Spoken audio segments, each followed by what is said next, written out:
नमस्कार. मी संदीप तांबे.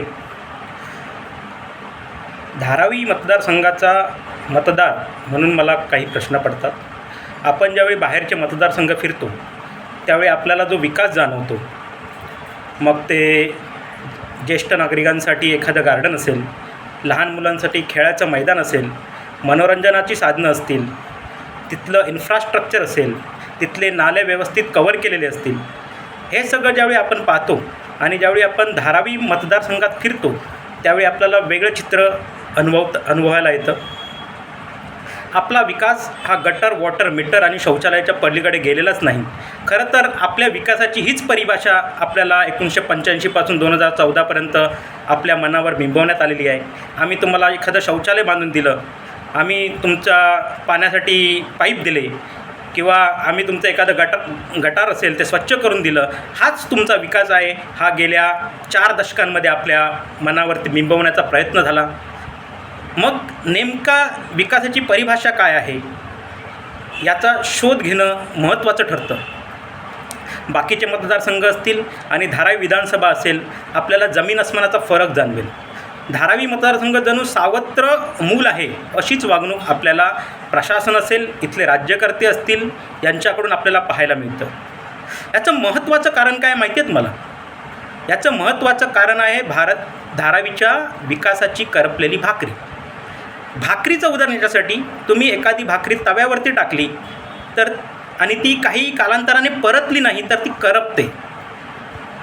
धारावी विधानसभेत तेच उमेदवार पुन्हा पुन्हा निवडून येतात. एकाच घराण्याचे उमेदवार पुन्हा पुन्हा आपण निवडून देतो आणि त्यातून धारावीच्या विकासाची भाकरी करपलेली आहे असं माझं स्पष्ट मत आहे. आणि तुम्ही याचा अनुभव धारावी विधानसभा फिरल्यानंतर तुमच्या लक्षात येईल. कारण धारावी विधानसभेचा विकास हा गटर, वॉटर, मीटर आणि शौचालयाच्या पलीकडे गेलेलाच नाही. तुम्ही मला एखादं मनोरंजनाचं साधन इथे शोधून दाखवा. एखादं ज्येष्ठ नागरिकांसाठी एखादं चांगलं उद्यान बनलेलं मला तुम्ही दाखवा.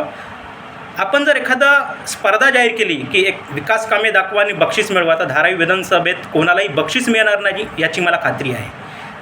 त्यामुळे धारावी विधानसभेची भाकरी ही निष्क्रिय परिवारवादात करपलेली आहे आणि ही करपलेली भाकरी परतणं आता क्रमप्राप्त झालेलं आहे. आपण ती भाकरी नाही परतली तर त्याचं काय होतं हे मी तुम्हाला सांगणं योग्य नाही. तुम्हाला या सगळ्याचं ज्ञान आहे. त्यामुळे ही आता करपलेली भाकरी या विधानसभेत आपण नक्की परताल अशी मला खात्री आहे. आपल्याला जर विकास करायचा असेल, आपल्या येणाऱ्या पिढीसाठी चांगलं इन्फ्रास्ट्रक्चर द्यायचं असेल, त्यांना शिक्षणाच्या चांगल्या संधी द्यायच्या असतील ज्या या मतदारसंघात दिसत नाहीत, एखादी चांगली शाळा, एखादं चांगलं कॉलेज या मतदारसंघात निर्माण करता आलं नाही, हे इथल्या सत्ताधाऱ्यांचं फेल्युअर आहे. त्यामुळे संविधानाच्या वार्ता करणाऱ्यांनी खरं तर संविधानाने दिलेले जे फंडामेंटल राईट्स आहेत, त्या फंडामेंटल राईट्स, जनतेला जे दिलेले फंडामेंटल राईट्स आहेत, त्याचा गळा घोटण्याचं काम इथल्या सत्ताधाऱ्यांनी केलेलं आहे. आणि ही जी भाकरी करपवलेली आहे ती परतणं क्रमप्राप्त झालेलं आहे.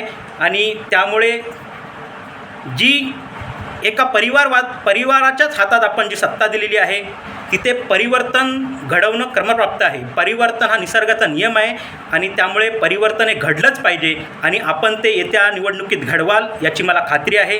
त्यामुळे येत्या 20 नोव्हेंबरला आपल्या भविष्यासाठी, आपल्या मुलांच्या भविष्यासाठी आपण परिवर्तन घडवाल आणि एक धारावीत क्रांती आणाल याची मला नक्की खात्री वाटते. धन्यवाद.